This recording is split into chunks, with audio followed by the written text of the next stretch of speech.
श्रीमन्नारायण नारायण हरि हरि। श्रीमन्नारायण नारायण हरि हरि। राधे राधे मेरे प्यारे भाइयों बहनों माताओं व बंधुओं, संस्कार की बातें चैनल में आपका स्वागत है। बंधुओं, आज मैं आपको सुना रही हूँ माघ मास महात्म की कथा का 5वां अध्याय।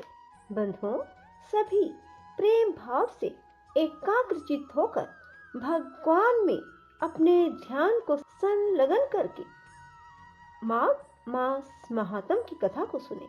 बंधुओं, जो मनुष्य भी माघ मास स्नान करते हैं, माघ मास महात्म की कथा को सुनते हैं, भगवान श्री हरि उनके सभी मनोरथ शीघ्र पूरे कर देते हैं।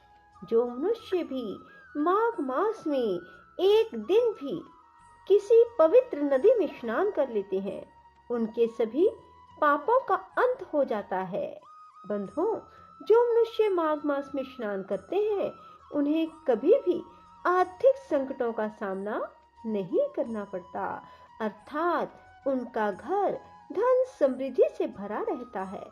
बंधुओं, यदि आपने YouTube चैनल संस्कार की बातें अब तक सब्सक्राइब नहीं किया तो जरूर करें और बेल आइकन दबाना ना भूलें, ताकि आपको हमारी आने वाली सभी वीडियोस की जानकारी सबसे पहले हो सके।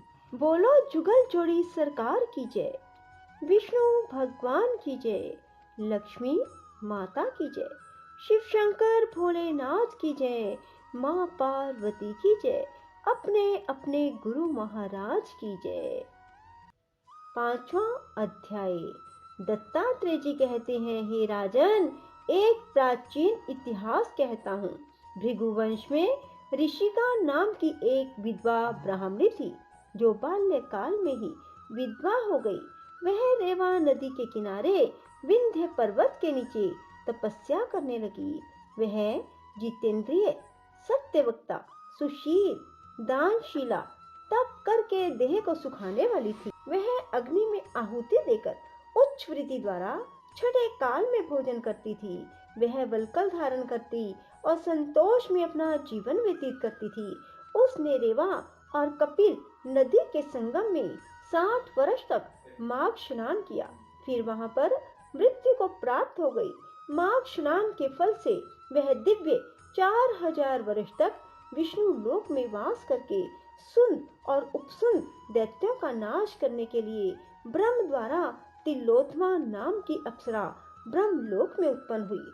वह अत्यंत रूपवती, गान विद्या में अति प्रवीण और मुकुट कुंडल में शोभायमान थी। उसका रूप, यौवन और सौंदर्य देखकर ब्रह्मा भी चकित हो गए। वह कुमारी तिलोत्तमा रेवा नदी के पवित्र जल में स्नान करके वन में बैठी थी। तब सुंद और उपसुंद के सैनिकों ने चंद्रमा के समान रूपवती को देखकर अपने राजा सुंद और उपसुंद से उसके रूप की शोभा का वर्णन किया और कहने लगे, कामदेव को लज्जित करने वाली ऐसी परम सुंदरी हमने कभी नहीं देखी, आप भी चलकर देखें।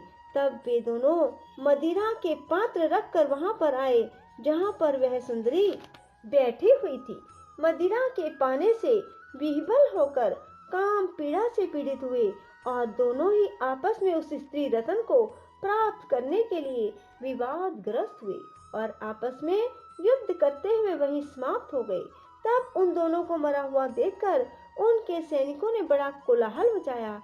तब तिलोत्तमा काल रात्रि के समान उनको पर्वत से गिराती हुई 10 दिशाओं को प्रकाशमान करती हुई आकाश में चली गई और देव कार्य सिद्धि करके ब्रह्मा के सामने आई। तो ब्रह्मा जी ने प्रसन्नता से कहा, हे चंद्रवदनी, मैंने तुमको सूर्य के रथ पर स्थान दिया। जब तक आकाश में सूर्य स्थित है, नाना प्रकार के भोगों को भोगो। हे राजन, वह ब्राह्मणी अब भी सूर्य के रथ पर माघ मास स्नान के उत्तम भोगों को भोग रही है।